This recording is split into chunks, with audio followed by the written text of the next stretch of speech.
In this video, I'll be showing you step by step how to place a limit order inside of cTrader. It is super easy to do.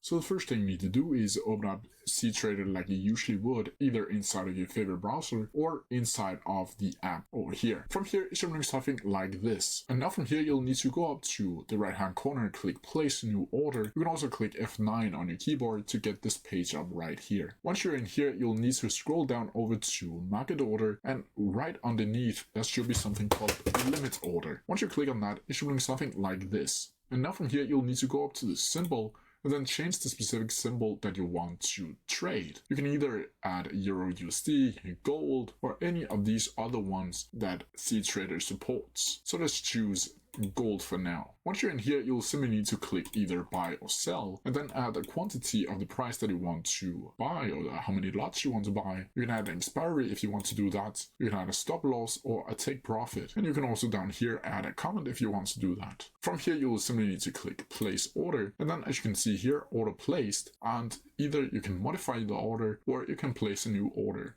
And as you can see down here, under orders, it will automatically be there. And once it's filled, it will go over to positions. But that's how you do it. If you have any questions about it, please leave them down in the comment section below, and I'll try my best to answer them as quickly as possible.